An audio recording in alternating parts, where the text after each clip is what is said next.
بات ہے ایک جنگل کی، اور وہاں ایک کوا رہتا تھا۔ آپ جانتے ہیں نا، کوے کا رنگ بڑا کالا سیاہ ہوتا ہے، مگر وہ بڑا خوش تھا، بہت انجوائے کر رہا تھا لائف کو، طرح طرح کے کھانے کھاتا، اور رات ہوتی تو کسی بھی خوشبودار درخت پر جا کر رات بسر کرتا، انجوائے کر رہا تھا اپنی لائف کو۔ اچانک اس کی نظر ایک سفید کبوتر پر پڑی۔ وہ سوچنے لگا کہ میں کالا اور یہ سفید، یہ کتنا خوبصورت ہے، کتنا اچھا لگ رہا ہے، مجھ سے زیادہ خوش تو یہ ہوگا۔ اب اسی خیال میں وہ پریشان رہنے لگا اور اسے رات کو نیند بھی نہ آئے۔ ایک دن وہ کبوتر کے پاس پہنچا اور کہا کہ تم کتنے خوش نصیب ہو، تمہارا رنگ سفید ہے اور میں تو کالا ہوں، تم سے زیادہ خوش تو کوئی نہیں ہوگا۔ کبوتر نے کہا پہلے میں بھی یہی سمجھتا تھا، لیکن جب میں نے طوطے کو دیکھا تو میں حیران ہو گیا کہ طوطے کے تو دو رنگ ہیں، میرے پاس تو ایک ہی رنگ تھا۔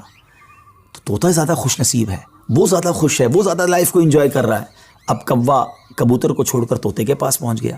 کہا طوطے تم تو زیادہ انجوائے کرتے ہوگے، کتنے خوش ہوگے کہ تمہارے پاس تو دو رنگ ہیں جسم پر، تمہاری باڈی بہت خوبصورت لگتی ہوگی۔ تو طوطا کہتا ہے کہ پہلے تو میں لائف کو بڑا انجوائے کرتا تھا کہ واقعی میں بڑا رنگ برنگی ہوں، مگر جب میں نے مور کو دیکھا نا تو مور تو کئی سارے رنگ لیے ہوئے ہے، اتنا خوبصورت ہے کہ اس کو دیکھ کر مجھے لگا کہ میں تو کچھ بھی نہیں ہوں۔ اب کوا اڑتے اڑتے پہنچ گیا مور کے پاس۔ مور چڑیا گھر کے ایک پنجرے میں موجود تھا۔ پہلے تو وہ انتظار کرتا رہا کیونکہ بہت سارے لوگ مور کو دیکھنے آئے تھے۔ جب سارے لوگ دیکھ کر چلے گئے تو کوا مور کے پاس گیا کہ اے مور، ذرا یہ تو بتاؤ تم کتنے خوش ہو، کتنے رنگ ہیں تمہارے پاس، تم کتنے خوبصورت ہو۔ مور کہتا ہے پہلے تو میں یہی سمجھتا تھا کہ ہاں میں بہت خوبصورت ہوں، مگر پھر میں نے غور کیا کہ اسی خوبصورتی کی وجہ سے تو چڑیا گھر میں قید ہو گیا ہوں، روزانہ ہزاروں لوگ مجھے دیکھنے آتے ہیں مگر میں آزاد نہیں ہوں۔ اور پھر میں نے بڑا غور کیا کہ وہ کون سا پرندہ ہے جو چڑیا گھر میں قید نہیں ہے، تو مجھے سمجھ آئی کہ کوا ہی ایک پرندہ ایسا ہے جو چڑیا گھر میں قید نہیں ہوتا، اس کو کوئی قید نہیں کرتا۔ ناظرین، کوے نے جب یہ سنا تو اسے احساس ہوا کہ میں بھی اپنی جگہ پر واقعی خوش نصیب ہوں۔ اب یہاں بظاہر تو یہ ایک فرضی واقعہ ہے، لیکن اگر اس کو ہم اپنی زندگیوں پر امپلیمنٹ کریں، اپنے بارے میں سوچیں، ہمارے پاس بہت کچھ ہے، لیکن جب کسی کو ہم سے زیادہ والے کو ہم دیکھتے ہیں نا تو ہمیں اپنی چیزیں کمتر نظر آنے لگتی ہیں، اپنا گھر چھوٹا لگنے لگتا ہے، اپنی موٹر سائیکل، اپنی گاڑی، اپنی سائیکل وہ ہمیں بڑی کمتر لگتی ہے جب کسی کی بڑی گاڑی دیکھتے ہیں، کسی کا بڑا گھر دیکھتے ہیں، کسی کی لائف اسٹائل کو دیکھتے ہیں، جو ہے اس پر انجوائے نہیں کرتے بلکہ اس پر شکوہ کرتے ہیں، ناشکری کرتے ہیں۔ اس طرح زندگی نہیں گزرے گی۔ اگر آپ ہمیشہ اپنے سے آگے والوں کو دیکھتے رہیں گے تو آپ پریشان ہی رہیں گے۔ اگر آپ نے موازنہ کرنا ہی ہے، کمپیریزن کرنا ہی ہے، تو اپنے سے کمتر لوگوں کو دیکھیں نا۔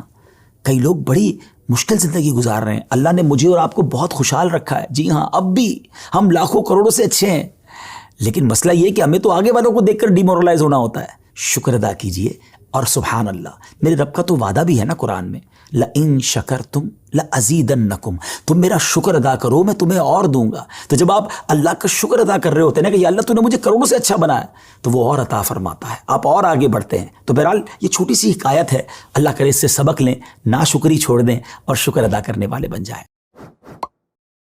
کہ شرمگاہ کو حرام سے بچانا ہے۔ یہ جو انسان بدکاری اور بے حیائی کی طرف جاتا ہے نا، یہ فوراً نہیں چلا جاتا۔ بڑی پیاری بات علماء کہتے ہیں، پہلے آنکھ بہکتی ہے، پھر دل بہکتا ہے، پھر انسان بدکاری کی طرف جاتا ہے، پھر وہ گناہ کا بڑا کام کرتا ہے۔ کہ تنہائی کے گناہ سے بچنا یہ بڑی کمال کی بات ہے، اور یہ بڑے کہتے ہیں اللہ والوں کا طریقہ ہے۔ اللہ نصیب کر دے کہ جب گناہ کا موقع ہے، کوئی نہیں دیکھ رہا، اس وقت اے کاش دل پر یہ خیال جاں گزی ہو جائے کہ رب دیکھ رہا ہے۔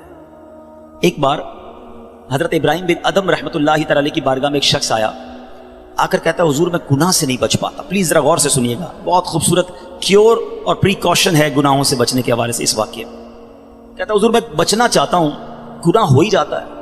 ہو سکتا ہے میرے بھائی یا نوجوان بھی ایسے ہوں کہ جو چاہتے ہیں گناہ نہ کریں مگر گناہ ہو جاتا ہے۔ حضرت ابراہیم بن ادم نے کہا اچھا ایسا کرو، گناہ کرنا چاہتے ہو؟ کہتا ہاں بچ نہیں پاتا، مجھے کرنا پڑتا ہے گناہ۔ کہا ٹھیک ہے، اب جب بھی تمہارا گناہ کرنے کا جی چاہے نا تو اللہ کا رزق کھانا چھوڑ دینا۔ کہتا حضور یہ کیسے پاسبل ہے؟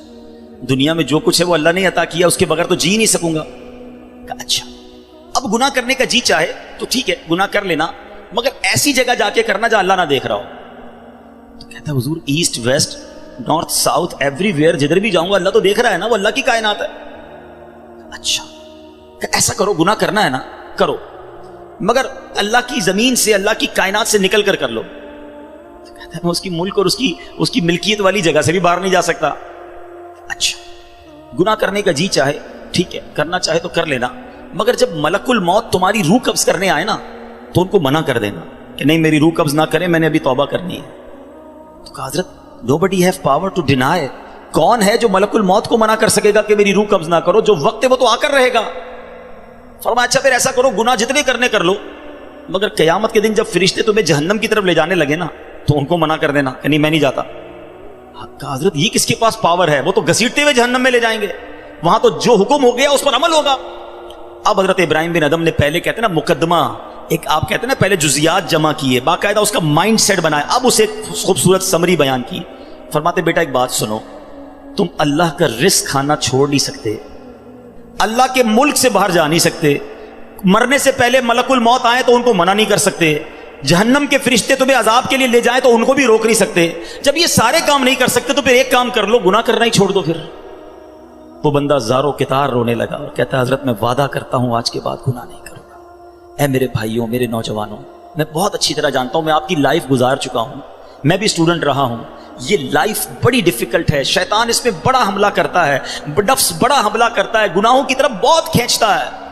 مگر یہ ولیوں کا شیوا ہے کہ وہ جوانی میں عبادت کرے. اللہ کو بڑا پسند ہے وہ نوجوان. اللہ فرشتوں پر فخر فرماتا ہے کہ دیکھو میرا بندہ جوان ہے اور میری عبادت کر رہا ہے. مگر آج جوان کہتا ہے جوانی تو دیوانی ہے, مزے کرنے کے دن ہیں. مولوی صاحب بوڑھا ہونے کے بعد میں اللہ اللہ ہی کروں گا, 40-50 سال کے بعد میں مسجد میں بھی چلا جاؤں گا, میں داڑھی بھی رکھ لوں گا, ابھی تو انجوائے کرنے دو. چلو آج آپ اور میں ایک ڈسکس کر لیتے ہیں. If you want to enjoy in this life, آپ چاہتے ہیں کہ ابھی مزے کرنے دیں, بعد میں نے توبہ کر لینی ہے, تو ایک چھوٹی سی ڈیبیٹ آپس میں کر لیتے ہیں. چلیں جناب, آپ میں سے کون ہے اتنے بڑے ہال میں جس کے پاس یہ گارنٹی ہے کہ وہ 50 سال کا ہونے تک زندہ رہے گا؟ Anybody have guarantee? Nobody has guarantee. 50 سال زندگی مجھے ملے گی, کوئی ہے؟ نہیں ہے. چلیں ایسا کوئی بھائی بیٹھا ہو جو بتائے جو 1 سال میں زندہ رہوں گا. Nobody has guarantee for live for 1 year. چلو 1 ہفتہ زندہ رہنے کی گارنٹی ہے, کل صبح تک زندہ رہنے کی گارنٹی ہے. سمجھدار لوگ ہیں, میری بات آپ فالو کر رہے ہیں. اٹ مینز آگاہ اپنی موت سے کوئی بشر نہیں, سامان 100 برس کا ہے, پل کی خبر نہیں. آپ کہتے ہیں میں بوڑھا ہو کے توبہ کر لوں گا. ارے آج دنیا سے میں جا سکتا ہوں, اور آج چلا گیا تو اللہ کو کیا جواب دوں گا؟ حرام کرتے ہوئے, شراب پیتے ہوئے, بدکاریاں کرتے ہوئے, گرل فرینڈ اور بوائے فرینڈ بنا کر حرام باتیں کرتے ہوئے کدھر جاؤ گے؟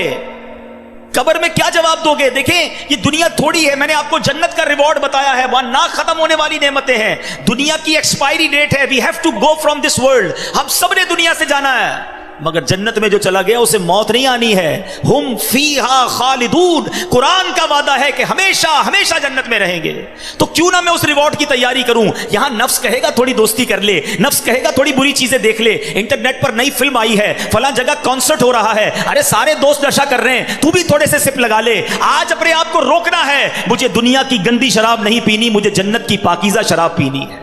مجھے دنیا کی بے حیائی نہیں کرنی, گندی عورتوں اور لڑکیوں کی طرف نہیں جانا ہے. میری بہنیں اگر سن رہی ہیں وہ نیت کریں کہ ہم پردہ کریں گے, ہم بوائے فرینڈ کی طرف نہیں جائیں گے. انشاءاللہ ہم جنت کی نعمتیں حاصل کریں گے, جنت کا گھر حاصل کریں گے. یہ تھوڑی سی زندگی صبر سے گزار لو, تھوڑی سی زندگی توبہ کر لو. آج تھوڑی دیر ہال فل ہو گیا ہے, مجھے بھی پسینہ آ رہا ہے, آپ کو بھی گرمی لگ رہی ہوگی, مگر مجھے بتائیے قیامت کے دن گرمی کیسی ہوگی؟ جب 50,000 سال کا دن ہوگا, سورج 1.25 میل پر ہوگا, زمین تانبے کی ہوگی, دیر از نو شیڈو, اللہ کے عرش کے سوا پوری قیامت کے دن کوئی سایہ نہ ہوگا. سبحان اللہ, نبی پاک فرماتے ہیں جس دن اللہ کے عرش کے سوا کوئی سایہ نہ ہوگا, چند خوش نصیب ایسے ہوں گے جنہیں اللہ کے عرش کا سایہ نصیب کیا جائے گا. ان 7 قسم کے لوگوں میں ایک قسم وہ ہے کہ وہ نوجوان جس کی جوانی عبادت میں گزری, قیامت کے دن اللہ کے عرش کا سایہ نصیب ہوگا. پلیز اپنی جوانی کو بچا لو. ایک بزرگ تھے, 100 سال عمر ہو گئی, ان کی آنکھیں بھی صحیح, ان کے دانت بھی صحیح, ان کی سماعت بھی صحیح, ایوری تھنگ پرفیکٹ, جوان. لوگوں نے کہا حضور 100 سال میں تو بندہ بستر سے لگ جاتا ہے, your every part of the body is perfect, یہ کیسے پاسبل ہے؟ کمال کا جواب دیا, کہتے ہیں میں نے جوانی میں اپنے in part of the body کو اللہ کی نافرمانی میں صرف نہیں کیا, بڑھاپے میں اللہ تعالیٰ نے میرے نازا کو سلامت کر رکھا ہے. آپ اچھا بڑھاپا گزارنا چاہتے ہیں نا, تو پاکیزہ جوانی گزاریے, خدا را اپنے آپ کو بچائیے. اپنی شرمگاہ کی حفاظت کیسے ہوگی؟ جب آپ حرام دیکھنا بند کریں گے. سرما لگاتے ہوں گے آپ, ٹھیک ہے, سرما لگاتے وقت ہاتھ کانپتا ہے کہ یار تھوڑا سا احتیاط سے لگانا ہے, کہیں آنکھ میں سلائی نہ لگ جائے. اتنی نازک ہے میری اور آپ کی آنکھیں, موٹر سائیکل پر تو جاتے ہیں, کبھی کبھی کچرا آنکھ میں آ جائے, لال ہو جاتی, سرخ ہو جاتی آنکھ. ٹرائی ٹو انڈرسٹینڈ, اتنی نازک آنکھیں ہیں, اور ان آنکھوں کو جو حرام سے فل کر رہا ہے, روزانہ انٹرنیٹ پر نہ جانے کیا کیا دیکھ رہا ہے. حدیث پاک کا مضمون ہے, جو اپنی آنکھوں کو حرام سے بھرتا ہے, قیامت کے دن ان کی آنکھوں میں جہنم کی آگ ڈالی جائے گی. کیسے برداشت کریں؟ ہم بہت کمزور ہیں میرے بھائیوں, خدا را توبہ کر لیجیے. اور ہم اللہ سے دعا کرتے ہیں کہ مولا کمزور ہیں, گناہ گار ہیں, بڑی خطائیں ہو گئی ہیں, مالک تیرے دربار میں حاضر ہو گئے ہیں. اللہ پچھلے گناہ معاف کر دے اور اگلی زندگی اچھی عطا کر دے, ہمیں نیک بنا دے. ہم آ جاتے ہیں شیطان کے واروں میں, کمزور ہیں. مالک تو طاقتور ہے, ہماری مدد کر, ہمیں حرام دیکھنے سے بچا, ہمیں حرام سننے سے بچا, ہمیں حرام بولنے سے بچا, ہمیں اپنی اعضاء کو حرام کاریوں سے بچانا نصیب فرما. اور جن خوش نصیبوں کو نبی پاک نے جنت کی گارنٹی دی ہے, اے اللہ ان خوش نصیبوں میں ہمیں بھی شامل فرما لے. یہ بدکاری کتنا برا گناہ ہے, یہ جو لوگ حرام کاری کی طرف جاتے ہیں تھوڑی سی انجوائمنٹ کے لیے, ایسے پروگرامز میں جانا جو آپ کا دل اس طرف لے جائیں حرام کاری کی طرف. ہمیں پہلے پریکاشن کرنی ہوگی کہ تاکہ ہم اس طرف نہ جائیں اور اپنے آپ کو بچا لیں. تو آج میرا میسج یہی ہے, آج میرا پیغام یہی ہے کہ خدا را اپنی زبان کی حفاظت کریں, اپنی آنکھوں کی حفاظت کریں, اپنی پاکیزگی کی حفاظت کریں, نہ جائیں حرام کاریوں کی طرف. اب اس میں بہت بڑا پرابلم پتہ ہے کیا ہے؟ یہ باتیں سن کر ہو سکتا ہے, آئی ایم ناٹ شیور کہ سب کا ذہن بن رہا ہو, مگر ایسے سعادت مند بھی ہوں گے جن کا یہ ذہن بن رہا ہوگا کہ یہ ٹھیک بات کر رہے ہیں, مجھے اکیلے قبر میں جانا ہے اور اپنی کرنی کا جواب اکیلے ہی دینا ہے. اب اگر مجھے اپنی قبر روشن کرنی ہے تو مجھے ان گناہوں سے بچنا ہوگا. یاد رکھو, جس طرح فیوچر برائٹ کے بارے میں سوچتے ہو نا کہ برائٹ فیوچر ہو جائے, کبھی برائٹ گریو کے بارے میں سوچا میری قبر بھی برائٹ ہو جائے؟ کیونکہ قبر دو طرح کی ہوگی. There are only 2 types of graves. رسول اللہ صلی اللہ علیہ وسلم فرماتے ہیں قبر 2 طرح کی ہوتی ہے, حدیث پاک کا مضمون ہے, یا تو جنت کا باغ یا دوزخ کا گھڑا. Now it's up to you which type of grave you like to live. کتنے سال قیامت تک کے لیے اس قبر میں رہو گے اور کیسے رہو گے؟ جہنم کے گھڑے میں, سانپ اور بچھوؤں میں, یا جنت کے باغ میں؟ یہ آپ نے ڈیسائیڈ کرنا ہے. اب پرابلم کیا ہے کہ اس طرح کی سپیچز, اس طرح کے پروگرامز دل پر اثر کرتے ہیں, مگر جب یہاں سے فارغ ہوں گے تو وہی دوست ہیں, وہی گیدرنگ ہے. یار چھوڑو یار, مولوی صاحب تو ڈرانے والی باتیں کر رہے تھے, پھر چلتے انجوائے کرتے ہیں. اب بندہ کہ یار میں ذرا نماز پڑھنے جا رہا ہوں, ارے کیا مولوی ہو گیا ہے, بار بار نماز پڑھ رہا ہے. ایسے دوست جو ہے نا وہ ہمیں نیک نہیں بننے دیں گے. اگر آپ کا یہ ذہن بن گیا ہے کہ میں نے نیک بننا ہے, اللہ کو راضی کر کے جنت میں جانا ہے. آپ پڑھائی کے لیے کیا کرتے ہیں؟ کیا آپ نے اگر اچھے مارکس لینے ہیں تو ان ڈل دوستوں کے ساتھ بیٹھتے ہیں جو پڑھتے نہیں ہیں, یا آپ ان لوگوں کو ڈھونڈتے ہیں جو پڑھاکو ہوتے ہیں, جن کے پاس نوٹس بنے ہوئے ہوتے ہیں کہ یار ان کے ساتھ بیٹھوں گا تو اچھی سبق کی تیاری ہو جائے گی, یہ اچھے اسٹوڈنٹ سے میں بھی اچھا بن جاؤں گا. دنیا میں جب آپ کو یہ پتا ہے کہ اچھوں کی صحبت اچھا بناتی ہے, تو اگر آخرت کی تیاری کرنی ہے نا میرے بھائیوں, میرے اسلامی بھائیوں, تو آپ کو نیکوں کی صحبت اختیار کرنی ہے. وہ دوست کس کام کے جو نماز پڑھنے پر میرا مذاق ہو رہا ہے؟ مجھے تو وہ دوست چاہیے کہ میں نماز کے لیے نہ جاؤں تو مجھے یاد دلائے کہ بھائی چل دونوں بھائی نماز پڑھتے ہیں, جنت میں جانا ہے. خدا را ایسی کمپنی ڈھونڈو, اس کمپنی سے اپنے آپ کو بچائیے. اچھے کی صحبت تجھے اچھا بنائے گی, برے کی صحبت تجھے برا بنا دے گی. تو خدا را اچھوں کی صحبت تلاش کیجیے. آج کے دور میں بہت بڑی نعمت دعوت اسلامی کا ماحول ہے, جو ہمیں ایسے دوست دیتا ہے جو ہمیں آخرت کی یاد دلاتے ہیں. احادیث کا مضمون ہے, دوست وہ ہوتا ہے جسے دیکھ کر خدا یاد آ جائے. بتائیے کوئی ایسا دوست ہے ہمارے پاس جس کو دیکھ کر خدا یاد آ جائے؟ ہمارے دوستوں کو دیکھ کر تو سنیما یاد آتا ہے, کانسرٹ یاد آتا ہے, عجیب و غریب باتیں یاد آتی ہیں. ایسے دوست کس کام کے جو نہ دنیا میں میرے کام آئیں اور مرنے کے بعد میری قبر پر آ کر فاتحہ بھی نہ پڑھ سکیں. ہم نے دیکھا ہے کہ کسی کا جنازہ ہو تو دوست باہر کھڑے ہوتے ہیں, لوگ کہیں یار آپ جنازہ پڑھیں, کہتے ہیں یار ہمیں تو پڑھنا ہی نہیں آتا. ایسے دوست کس کام کے جو میرا جنازہ نہ پڑھ سکیں؟ اللہ کرے میرے ایسے دوست ہوں کہ مجھے سنت کے مطابق غسل دیں, کفن دیں, مجھے قبر میں اتاریں اور نمازیں پڑھ پڑھ کے مجھے ایصال ثواب کرتے رہیں. تو خدا را میرے میٹھے اسلامی بھائیوں, جس طرح دنیا کی ترقی کے لیے, دنیا کے ریوارڈ کے لیے آپ اسٹرگل کر رہے ہیں, جنت کے لیے بھی اسٹرگل شروع کر دیجئے. اچھی کمپنی اختیار کیجئے اور دعوت اسلامی کا ماحول آپ کے سامنے ہے. ہماری بکس پڑھنا شروع کر دیں, ویب سائٹ کو وزٹ کریں, تو انشاءاللہ بہت کچھ سیکھنے والے بن جائیں گے. اللہ تعالیٰ مجھے اور آپ کو عمل کرنے کی توفیق عطا فرمائے. اپنی زبان, اپنی شرمگاہ اور دیگر زندگی اپنے پارٹس آف دا باڈی کی ہمیں حفاظت کرنے کی توفیق عطا فرمائے. مدنی چینل پابندی سے دیکھتے رہیے, انشاءاللہ اس سے بہت کچھ اس طرح کی اسپیچز سننے کو ملتی رہیں گی اور آپ کو فائدہ ہوگا. ویڈیو دیکھنے کا شکریہ.